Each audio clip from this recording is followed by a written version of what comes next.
Praise the lord. ఎలా ఉన్నారు? మీ అందరితో మాట్లాడటం చాలా సంతోషంగా ఉంది. Battle field of the mind episode 7. ఈ సిరీస్ కి ఇదే లాస్ట్ ఎపిసోడ్. ఒకానొక ఊర్లో ఒక తండ్రి కూతురు ఉన్నారంట. తండ్రికి ప్రేమ ఎక్కువ, కూతురికి పట్టుదల ఎక్కువ. అడక్క ముందే అన్ని అమర్చి పెట్టాలని అనుకుంటాడు ఈ తండ్రి. అవసరం వచ్చినా అడగకుండా మేనేజ్ చేసేద్దాం అనుకుంటుంది ఈ కూతురు.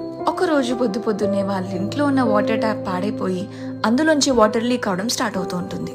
సరేలే, ఇంత చిన్న విషయానికి డాడీకి ఏం చెప్తాం అనుకొని ప్లంబర్ కి కాల్ చేసి పిలుస్తుంది ఆ కూతురు.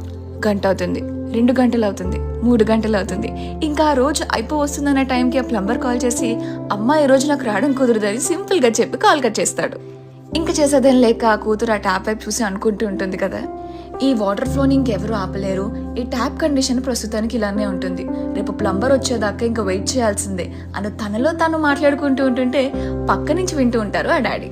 ఇంకా తన మాటలు విన్న ఆ డాడీ ఇంట్లో ఉన్న టూల్స్ అన్ని గ్యాదర్ చేసుకొని వచ్చి రోజంతా సాల్వ్ అవ్వలేని ఆ ప్రాబ్లమ్ ని 10 నిమిషాల్లో సాల్వ్ చేసి వాటర్ లీకేజ్ ని ఆపేశారు. మన జీవితంలో కూడా కొంతమంది మనుషులు మాట్లాడే మాటలు, వాళ్ళ ప్రవర్తన, వారికి ఎంతగా సహాయం చేసినా మనల్ని మాత్రం ఉంచాలనుకునే వాళ్ళ బుద్ధి చూసినప్పుడు, కఠినమైన సమస్యల మధ్యలో కూడా ఎలా అయినా కంట్రోల్ తప్పకుండా వాటి మీద విజయం సాధించాలని ఎన్నోసార్లు ప్రయత్నించి విఫలమైనప్పుడు అసలు ఏం చేసినా ఈ మనుషులు ఆపడం, ఎంత ప్రయత్నించినా ఈ సమస్యను దాటడం అసంభవం అనిపిస్తూ ఉంటుంది.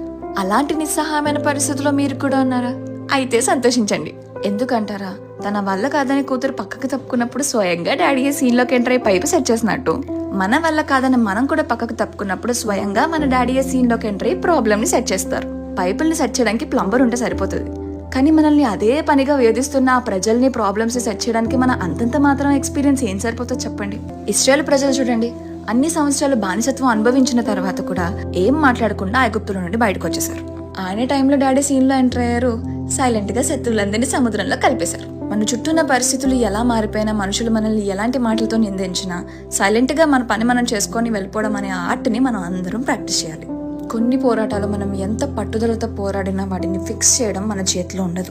అటువంటి పరిస్థితుల్లో మీరు కూడా ఉంటే దేవుడు మీకు గుర్తు చేయమంటున్నాడు కదా, ఆయన మీ పక్షాన యుద్ధం చేయడానికి ఎప్పుడు సిద్ధంగా ఉన్నాడని. అయితే మీ సిచ్యువేషన్ లోనికి దేవుని ఎలా చేయడానికి మీరు రెడీగా ఉన్నారా? మీ పక్షాన యుద్ధం చేసే ఛాన్స్ దేవునికి అసలు మీరు ఇస్తున్నారా అనేది ప్రశ్న.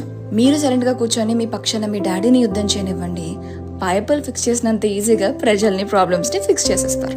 గుర్తుపెట్టుకోండి, పట్టుదల ఉండడం చాలా మంచిది, కానీ మన జీవితంలో మన దేవుని మీద ఆధారపడడం నేర్చుకున్నప్పుడు ఎలాంటి బ్యాటిల్ ఫీల్డ్ నుంచైనా ఖచ్చితంగా విజయం సాధించగలుగుతాం.